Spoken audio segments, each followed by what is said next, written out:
Hello everyone, welcome back to RR Corporates. Now we are discussing whether loan agreement is mandatory for Section 7 application, Section 7 under IBC.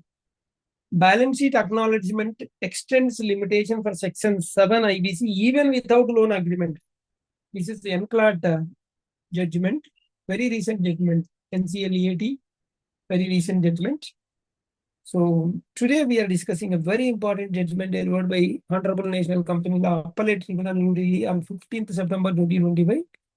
The ruling clarifies that the acknowledgement of debts in a company's balance sheet is treated as a valid written acknowledgement under Section 18 of Limitation Act 1963.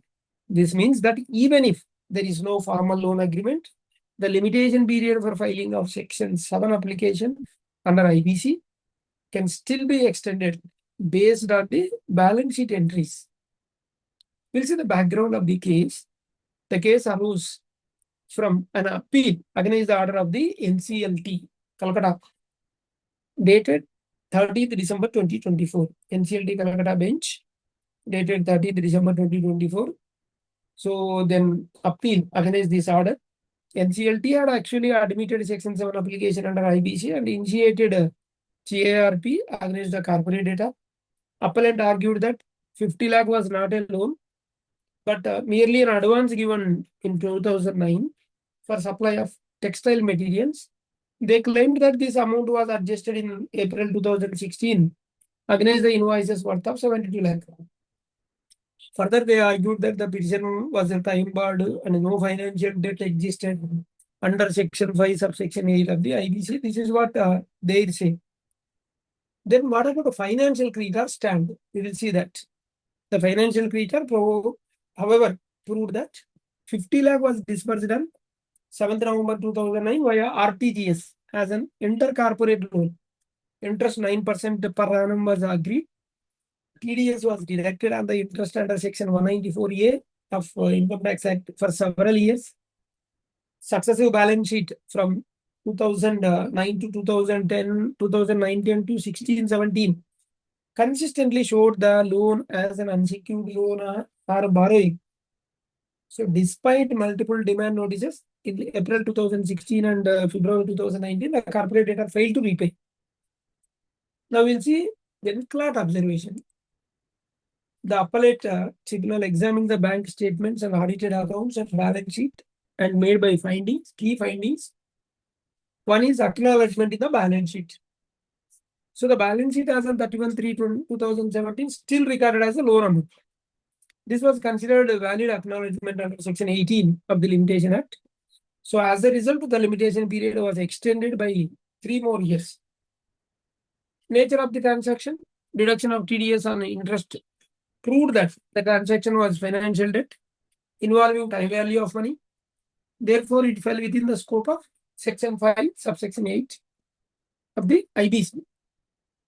So the defense of fabric supply rejected the alleged invoices lacked supporting documents like purchase orders and freight charges.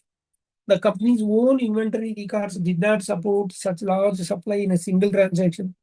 So more importantly, even after the so-called adjustment, the balance sheet still reflected the loan. So here the key principles, legal principles established is NCLAT made it clear that a formal loan agreement is not mandatory to prove financial debt under IBC. Debt can be established through documentary evidence like balance sheet, TDS records, bank statement, and demand notices. Citing Innovative Industries versus ICICI Bank and other precedents, the tribunal reaffirmed that what matters is proof of disbursement for time value of money and subsequent default. So the final decision, NCLAT dismissed the appeal. It upheld the NCLT Calcutta's admission of the Section 7 application. CIRP against the corporate debtor continues with all pending applications disposed of. No order as to cost was passed.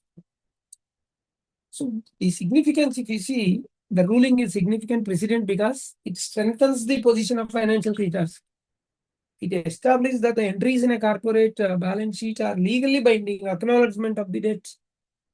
They can effectively extend the limitation period under Section 18 of Limitation Act. Even in the absence of written loan agreement, creditors can succeed if they have strong supporting documents like audited accounts, TDS certificates, demand notices. So balance sheet entries are not just accounting records. They carry legal weight under IBC proceedings. So the debt acknowledgement is financial statements as legal force. Financial creditors can rely on audit records, TDS, and demand notices. We have 2 channels, RR Corporates and RR Legal Talks. Please do subscribe and hit the bell icon so that you will not miss any of legal or latest updates. Thank you.